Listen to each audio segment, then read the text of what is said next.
Je peux venir alors? Hein? Je peux venir? Non.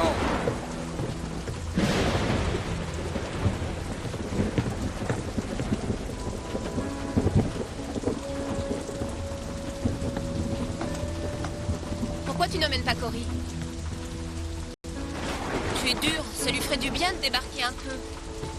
J'ai dit non, bon sang. C'est clair quand même.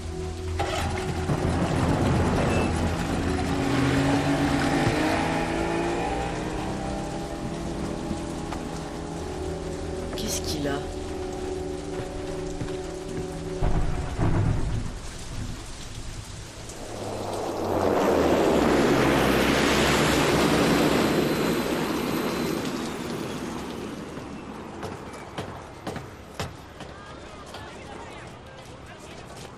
Salut Yanis, comment ça va? Oh, comme ci, comme ça, je dirais. Pas d'autres bagages? Bien, allons prendre un verre. Je connais un endroit à 10 minutes d'ici. On va marcher un peu?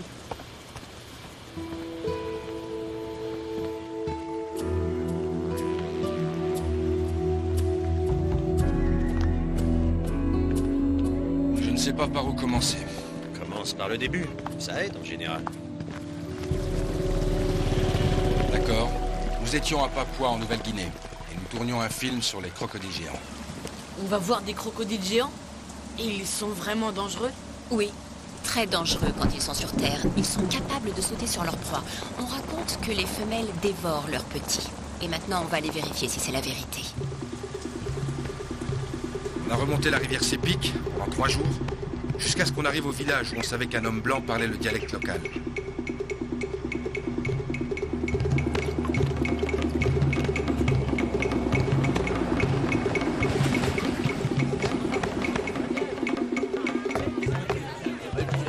Bonjour, je suis Tom Billings, enchanté. Le chef me demande de vous transmettre ses salutations au nom de tous les anciens du village.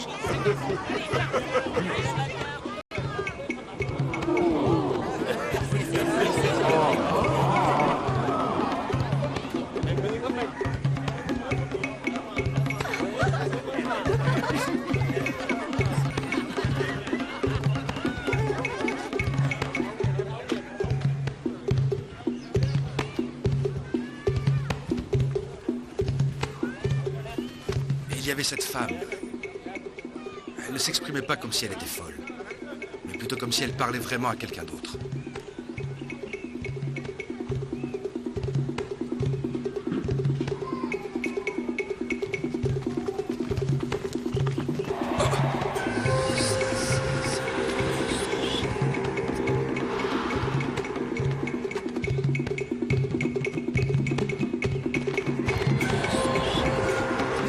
Tom nous a expliqué qu'elle lisait cette lettre à son frère, qui était mort depuis 10 ans.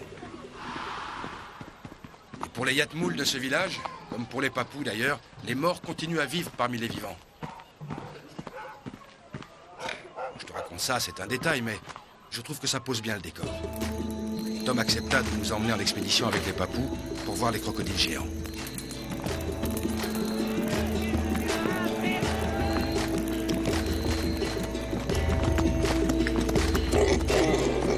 Cette nuit-là, on a célébré ça avec les villageois. La première fois que j'ai vu le gamin, il allait à la maison de Tambéran. Qu'est-ce que c'est, la maison Tambéran?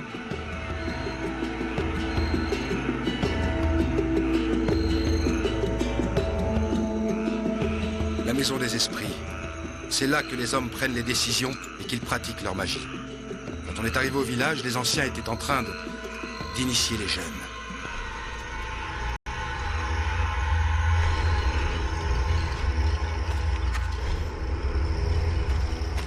Voici ce que Tom nous a raconté. Les enfants passent une semaine enfermés jour et nuit dans la maison Tambéran à se faire scarifier jusqu'à ce que leur dos ressemble à un dos de crocodile.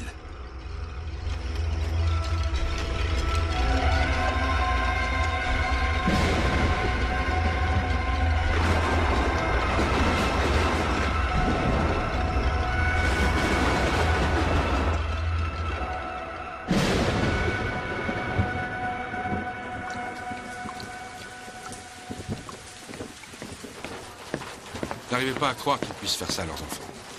Oh, tu sais, chaque culture a ses rites de passage vers l'âge adulte. Chez nous, les rites sont un peu différents. Passer le bac, le permis de conduire, faire l'armée. C'est peut-être moins physique, mais c'est tout aussi douloureux. Ouais. En tout cas, c'est le lendemain que les ennuis ont commencé.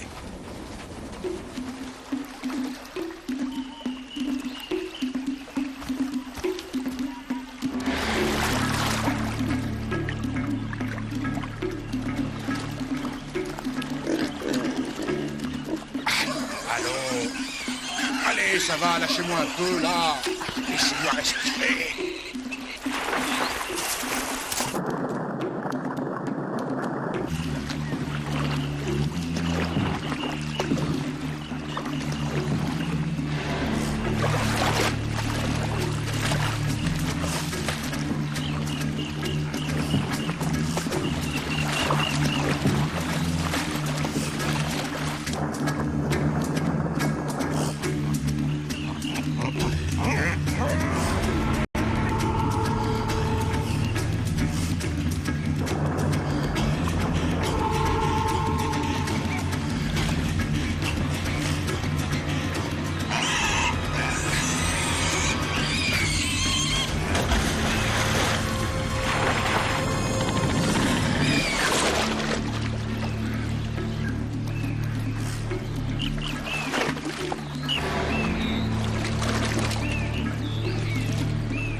J'avais sauvé l'enfant des dents du crocodile, mais c'était clair que j'avais offensé les anciens.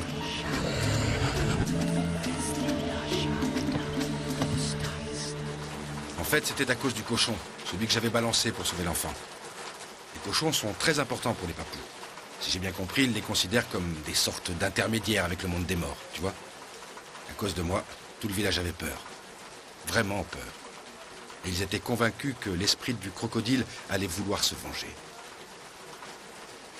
En tout cas, il était évident qu'on ne pouvait pas rester. Alors, qu'avez-vous fait? Eh bien, on a redescendu le Sépic sur quelques kilomètres et on s'est préparé à monter en hélico pour filmer les crocos.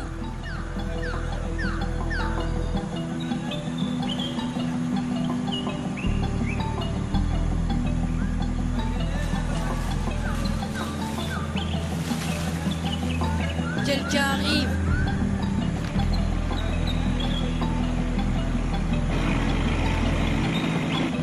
C'était le père de l'enfant. Il s'appelait Balim. Il était très heureux que j'ai sauvé son fils, je crois, mais en même temps, il était très anxieux. Il voulait que je sache que l'esprit du crocodile était en colère. Il disait que je courais un grand danger contre lequel personne ne pourrait me protéger. En somme, le choix était entre tes mains. Exact.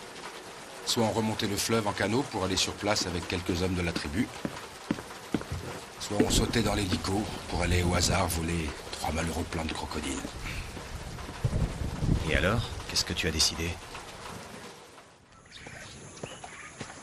Tu crois que ça marchera? Suivez mes indications et tout ira bien. N'oubliez pas, la télécommande est dans la poche intérieure. Et placez la caméra sur les ergots seulement quand tout est bien gonflé. Très bonne idée, Vincent.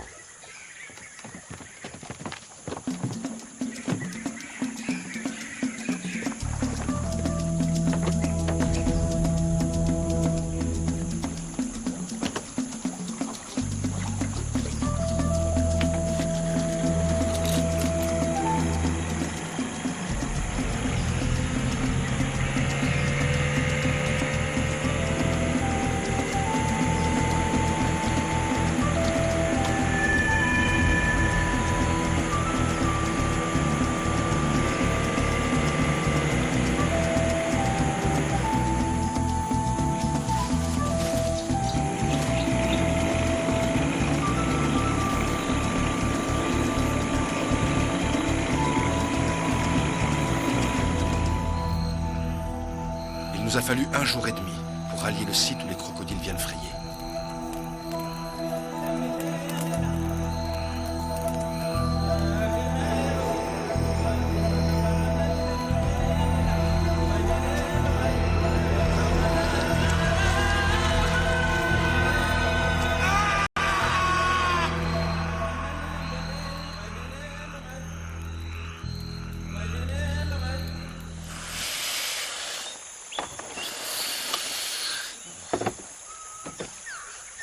Quoi? Ça te fait rigoler? Tu peux essayer si tu veux. J'aurais pu penser au gonfleur, ce crétin de Vincent. On vous a repéré des mâles.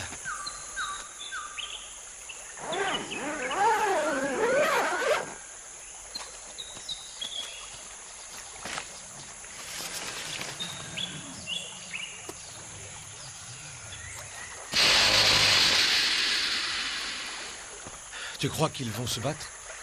Oh, je ne pense pas. Pas maintenant, en tout cas. Ils essaient d'attirer les femelles. Et pour nous, c'est le moment idéal.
Ah, il y a quelque chose qui ne va pas.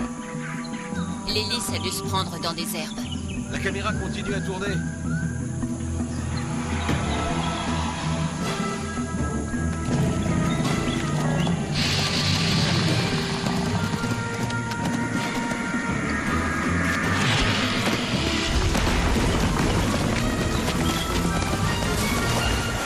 Vous avez vu ça? Il a sauté. Il saute vraiment.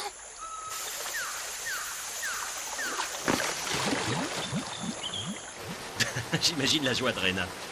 Un peu plus haut dans la rivière, nous avons trouvé un nid. Qu'est-ce qu'il fait? Elle, c'est une femelle. Elle arrose le nid pour garder ses œufs à température. Chez le crocodile marin, le sexe des embryons est déterminé par la température. Si la femelle arrive à tenir la température entre 30 et 32 degrés, il naîtra 50% de mâles et 50% de femelles. Tout ce travail pour les manger après, c'est un peu absurde, non? Justement, attends. Tu vas voir que nous n'avons pas perdu notre temps.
Incroyable!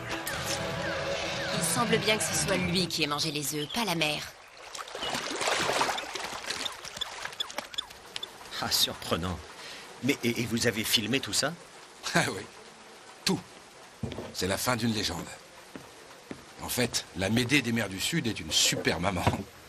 Mais le plus étonnant, c'est la réaction des papous. Mais comment ça? Ils devaient être au courant, eux, quand même. Évidemment, les papous savent très bien que le Crocodylus porosus ne mange pas ses petits. Simplement, ça ne cadre pas avec l'idée qu'ils se font du seigneur crocodile. C'est ce que les anciens nous ont dit après, quand on leur a montré la bande. Magnifique éducation par l'image. Gic devait être ravi. Oui. Et en tout cas, nous avions ce que nous voulions. Alors on a plié le matériel et on a regagné le camp de base. Ouh là là. 2 heures. Tu veux peut-être qu'on y aille maintenant? Non, non, non, non, non, c'est bon, continue. Bon, d'accord. J'étais sur la rive, en train de filmer quelques plans.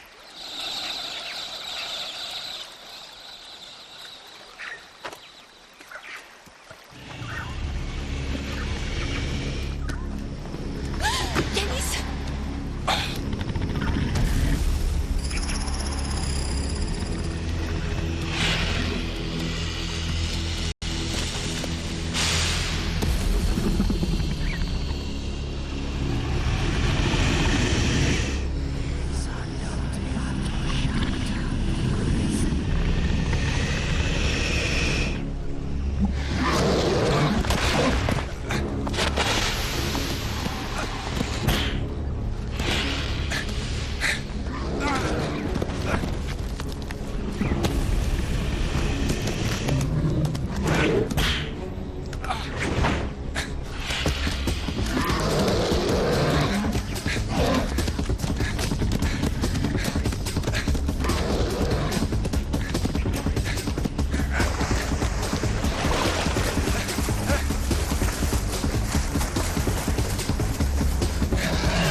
D'après ce qu'ils m'ont raconté ensuite, il n'y avait pas eu de combat. Et pas de masque, évidemment. Tout ce qu'ils ont vu, c'est le crocodile et moi qui lui parlais sans arrêt.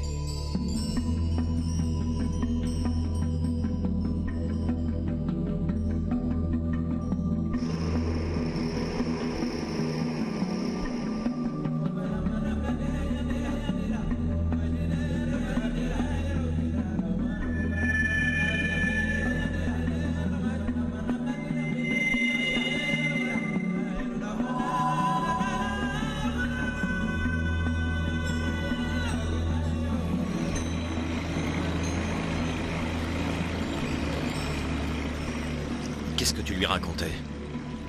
Je ne m'en souviens absolument pas. Je ne me souviens de rien. Ni du retour au village, d'ailleurs.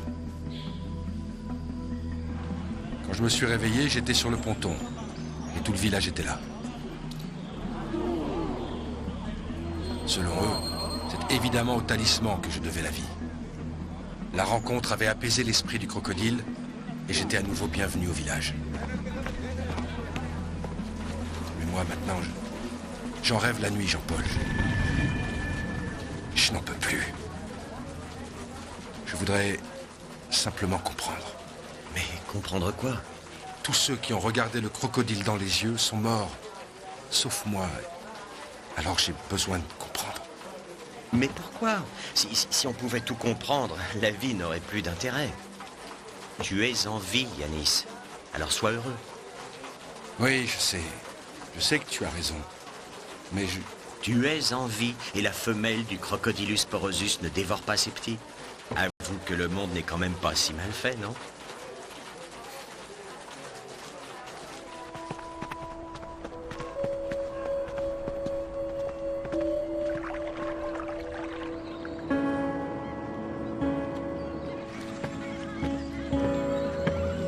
Cory? Dis-moi, je voudrais m'excuser pour ce matin. J'avais un truc très important à dire à Jean-Paul. Quelque chose qui m'embêtait. Tu comprends? Ah oui, bien sûr, pas de problème. Et maintenant, ça va mieux? Oh oui, oui, ça va bien. Beaucoup mieux que ce matin, en tout cas. Et tu sais quoi? Si tu acceptes de me pardonner, je garde la voiture cet après-midi et je t'emmène faire un tour à terre. Qu'est-ce que tu en penses? Ben, je ne sais pas. Hmm. Je plaisante, bien sûr que je te pardonne.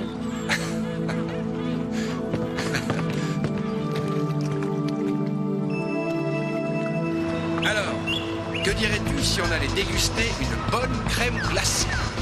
Ouais, génial.